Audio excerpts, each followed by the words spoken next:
Hello, I'm Vic, and today I'm going to tell you why you should be growing your own microgreens at home.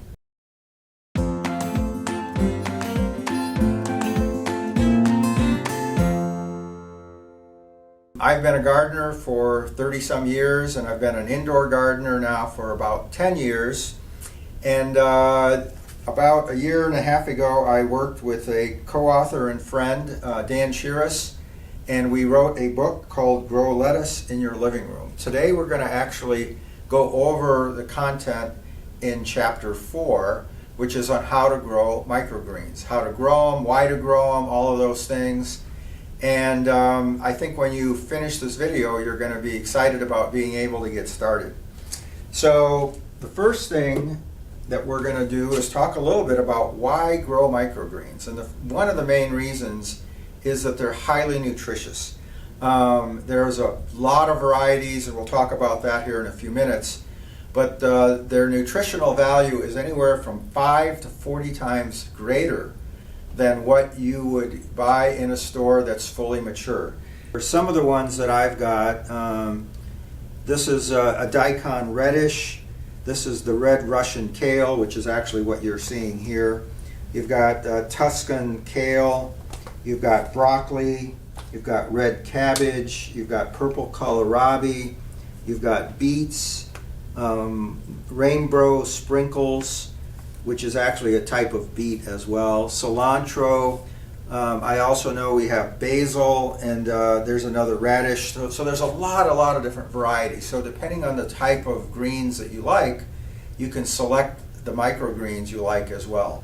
So as you can see, there's a lot of choices. You can get them year-round. You can buy them in bulk, so they're very inexpensive. For instance, a bag like this may cost $25, and there's a lot of seeds in there. That could last you for a year or two if you grow diligently. We're going to grow these in trays that look like this. So this tray is about 8 by 10 inches, and it fits in a very small space.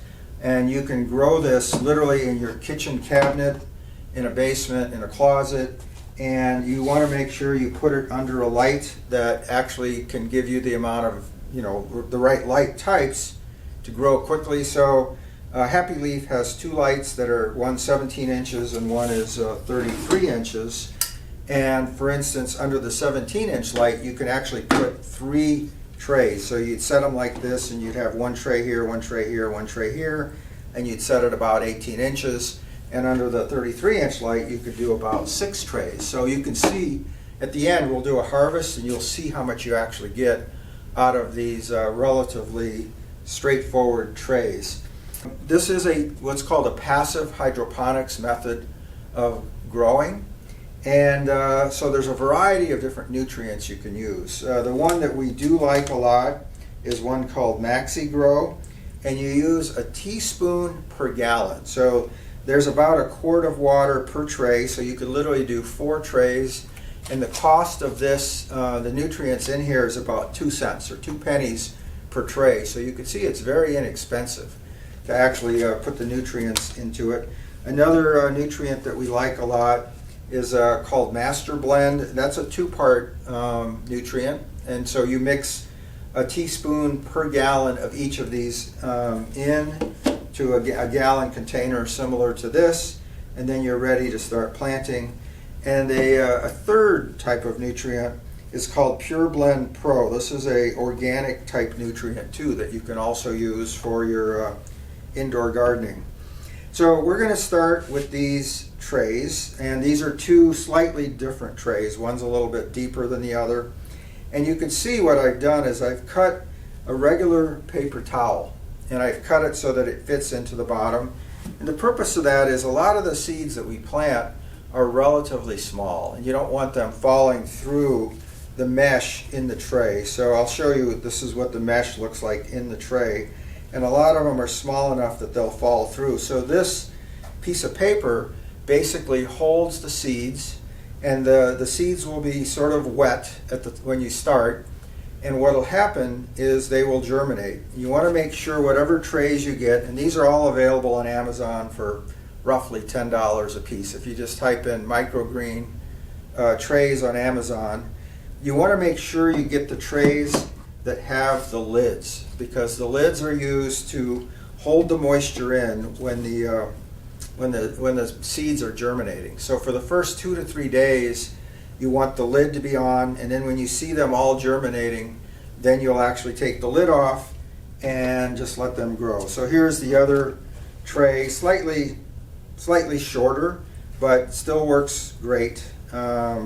I think it's always the same manufacturer, but they have several different kinds of trays. Now we're going to do a quick demo of how to plant your microgreens.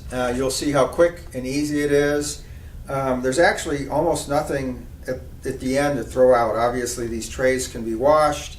You will get a new paper towel, you'll get some more seeds, you'll clean the roots out, and then you'll actually be able to start growing again. So the first step is to put the meshed part into the bottom tray and fill it with water. So what I'm going to do is I'm going to fill it so that the water level basically comes to the top of the mesh here, and you can sort of see how it changes color, and I'm going to do the same thing on this one.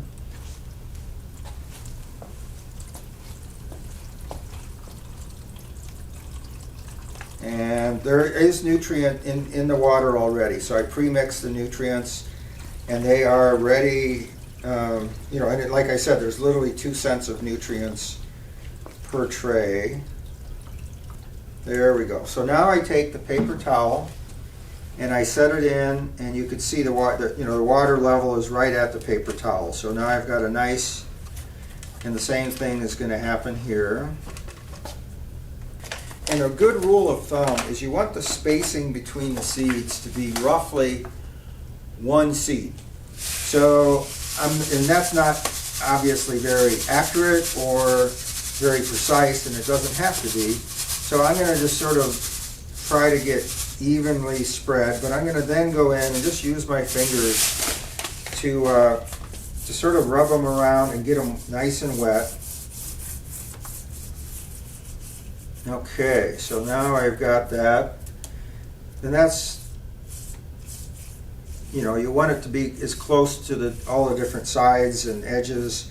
And I recommend you actually set this on the surface that you're going to leave it on, because if I pick this up and start moving it, the water will move and the seeds will go with it. So I'm just going to wipe my hands here quickly, and now I'm going to plant I'm going to do broccoli.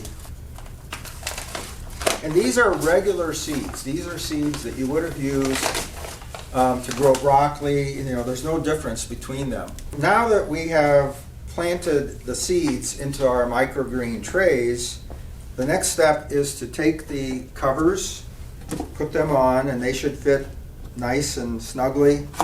And so these are ready to be placed under lights. Now technically, to get them to germinate, you don't need light.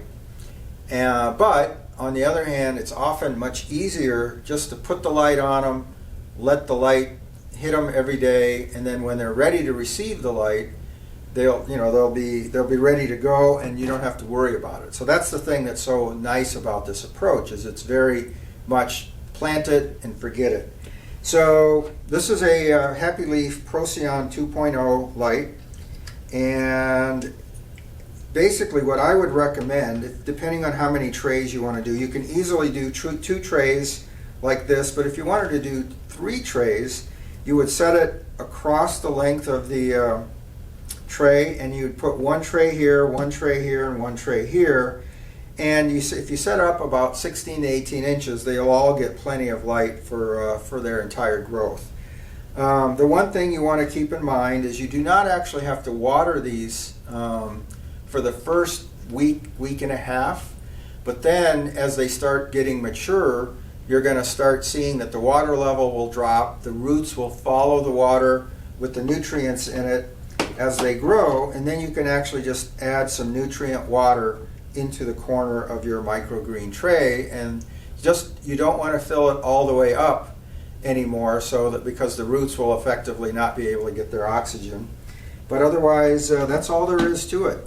So for those of you that have had microgreens before, you may have either purchased them in a store, or you may have seen them in a restaurant or had a salad somewhere with them. You'll know how good they taste. And the other thing that I think we've learned is that they're really not only easy for us to grow at home, but they can be very expensive for us to buy in the stores or the local markets. And for that reason, it's actually a great product to grow and even possibly start your own business. There's a big trend out there to being able to grow your own microgreens at home and find local restaurants or grocery stores or even individuals that are interested in purchasing your microgreens. Happy Leaf has a customer in Chicago called Closed Loop Farms, and they've been growing microgreens for 6 years now, and they supply 120 restaurants in the Chicago area, and they have roughly 150 customers that they deliver weekly as well. So again, this was something that was planted about 6 days ago, and this is 2 weeks ago. So it's ready to be harvested. So the way you harvest microgreens is I'm actually going to use this container and harvest them. And what you do is you sort of like give it a haircut. You start by literally just lifting it, and then you can put your scissors down below and just start harvesting. You do leave the roots at the bottom, and you cut it away. And then we're going to get a full container here in a few minutes.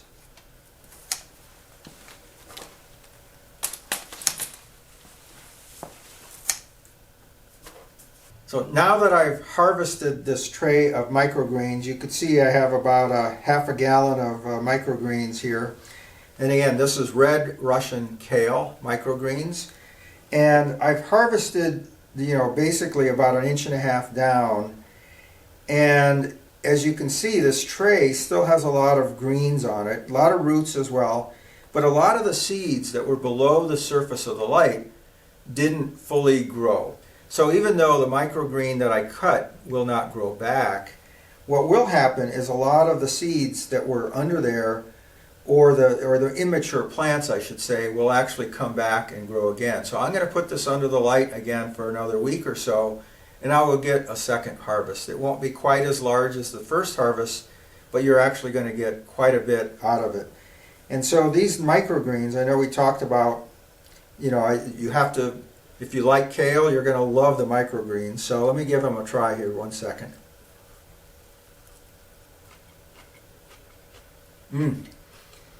A lot of flavor. They taste great, and in fact, a lot of kales are sort of hard to eat when you just pick them fresh. But with microgreens, they taste incredibly good, and they're very tender, I would say. So I hope I was able to show you the process to grow, how easy it is. For cleanup, you take this, you throw away, when you're done with it, throw away everything that's on the top here, wash the tray, and get back to starting just like we did earlier. So it's a very rewarding, very fast, very inexpensive way to grow. A tray literally costs about 30 cents to grow, which includes the electricity, the seeds, everything. Let me finish chewing here.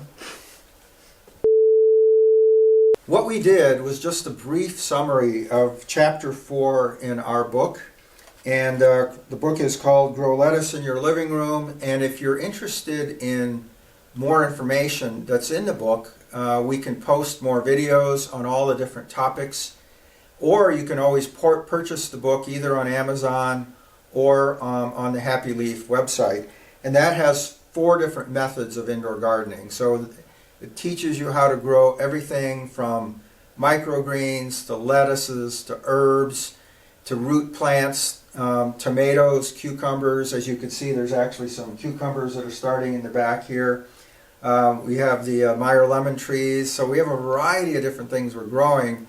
And this book basically teaches you how to get started in doing all that type of indoor gardening. Please subscribe to our channel for more gardening on our indoor gardening videos. Thank you for listening, and come join us for more information in the future.